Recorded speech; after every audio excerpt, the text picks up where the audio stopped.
Hi, by the time this video goes up, I'm pretty sure it's going to be 2023, so happy new year. I hope you had a really nice end to 2022. Today, I'm going to talk about all of the books that I read in 2022. I did this last year and I literally named every single one, but I think this year I'm gonna just stick to the best ones. I thought I'd also tell you the worst ones that I read so that you do not have to read them yourself. I'm gonna start off with the books that I rated 4.5 out of 5. The first book that I really loved in 2022 was The Man Who Died Twice by Richard Osman. That was the second book in the Thursday Murder Club series. I'm pretty sure I did a reading vlog on it as well. It was about getting out of a reading slump, and this book helped me so much. Thursday Murder Club is basically a group of elderly people in an old people's home. They all get together every Thursday and discuss murders and try and solve murders. In each book, a real life murder happens and they help the police to solve it. And obviously that's really funny because it's like little old people helping the police. So yeah, it's one of the only books to actually make me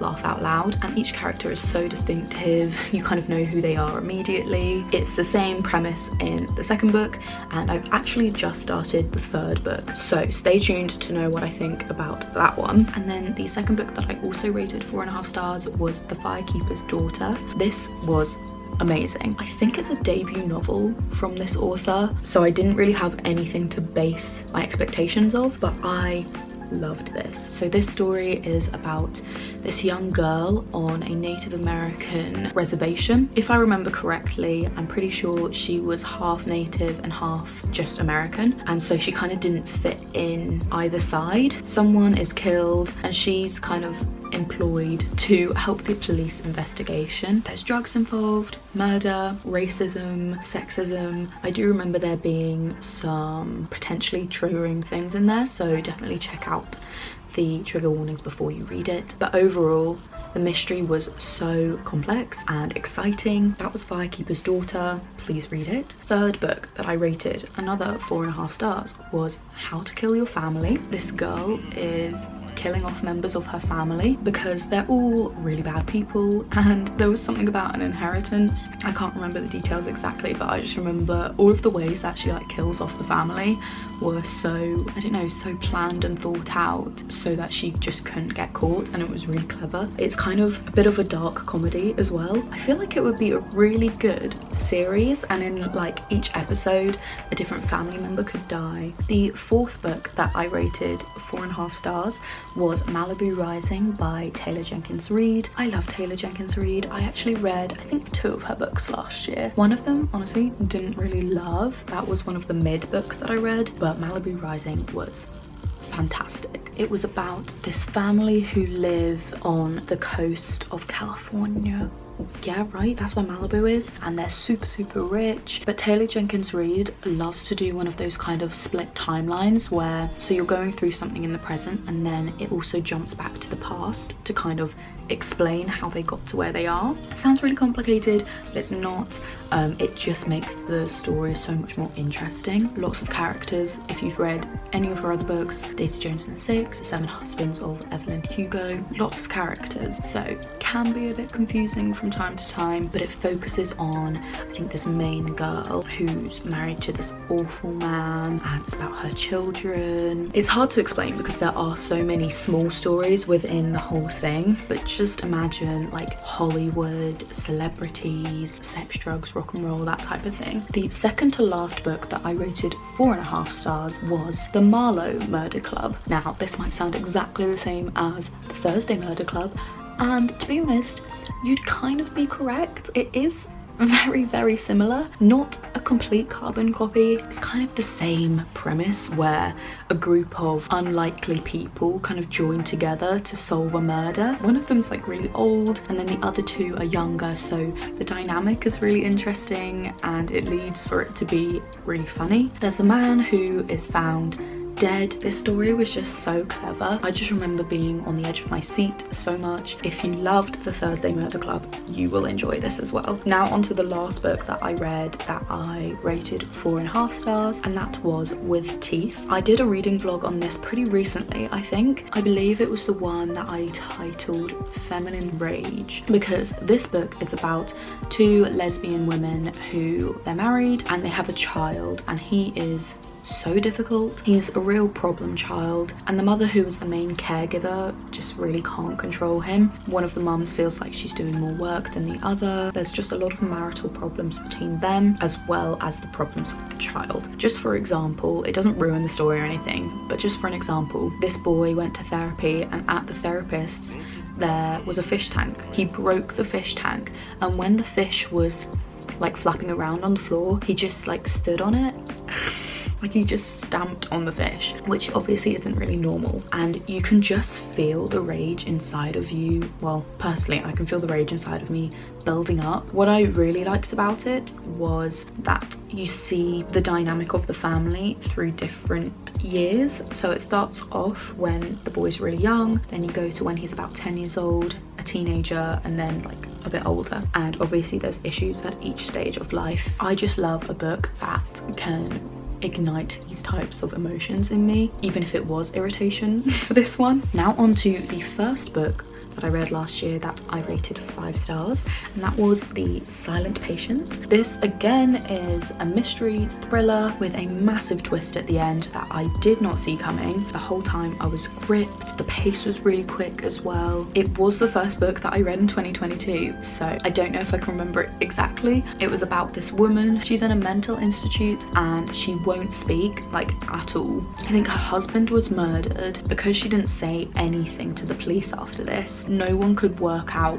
what actually happened. They get this therapist to come in and talk to her and try and help her. He's also trying to uncover what happened at the same time. The next book is maybe like one of my favorite of all time. It's called Kim Ji-young, born 1982. I believe this is a Korean book, and it's about this woman's life, literally from when she was a child up until now when she's married. It basically describes every single challenge that a woman goes through, specifically a Korean woman. Their culture is very traditional, I think, in the sense that, you know, a man might go to work and the woman is expected to kind of stay at home and look after the children. This book just documents her experience through all of that, so it's really hard to read because it's so relatable. I think every woman has experienced at least one of the things in this book. It's also really short, so if you're in a bit of a reading slump, then it's really easy and quick to get through.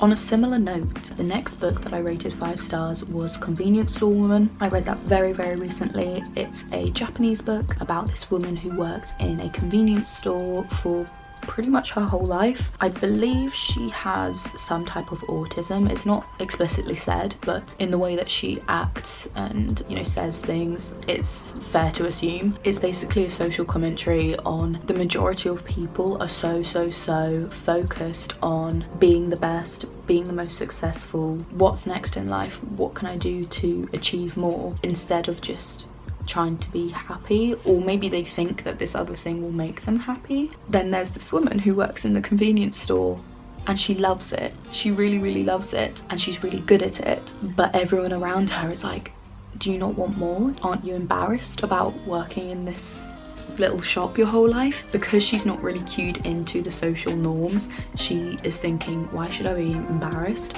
Why should I want more? You know, why should I be in a relationship? Why should I want children? All of this stuff she genuinely doesn't understand. Basically, it's just a book about being happy with whatever makes you happy and not listening to what other people kind of expect of you. So yeah, maybe that's a really nice one to start the year off with. My number 1 book that I read last year, my 5 out of 5, could be one of my favourite books of all time, If We Were Villains by M.L. Rio. If you read The Secret History, people say you'll love this book as well. They are both dark academia books. They are both set in a university, except If We Were Villains is set at a drama school, and they're all studying Shakespeare, specifically Macbeth. Once again, it's a murder mystery, so someone is found dead. The police come in to this school and try and figure out what's happening. The characters in this book are incredible. This is another one of those books where each character is so distinctive. There is one character who I despised, so there are a lot of secrets that no one's really helping the police with. One of the features that I really liked about the whole story was that it's told by one of the boys who was imprisoned for the murder, and he's talking to this investigator who was the original investigator on the job and telling him the real story. I really hope they make it into a film. I would watch the hell out of that. But yeah, that was my favourite book of the year. Those are all of the best books that I read in 2022. Now for maybe the more useful part, the worst books that I read last year. This first book I rated 2 stars out of 5. It should be 1 really, and that is The Hating Game. I know so many people love this book, and it's one of those book talk books that just got so famous, and they even turned it into a film. It was just one of those silly romances. All I remember it being was so much description about how this man was so massive and his hands were so big and he was so strong, and also that she was so tiny. Basically the whole story was about how much they hated each other but were also like really flirty. I just really didn't see the hype in it at all. It just irritated me the whole time. There wasn't actually much story apart from, I think they were both fighting for the same promotion or something. But yeah, honestly, I wouldn't waste your time, and honestly I didn't think the movie was any better. So yeah, that's The Hating Game. The second to last book I'm going to tell you about, I actually rated 2 stars, even though this is so hyped up, like lots of people really love it. I see where they're coming from, kind of. I think a lot of people probably rate it highly because it's one of those quite pretentious books, which if you say that you love it, it makes you seem really intelligent and arty and cool and edgy.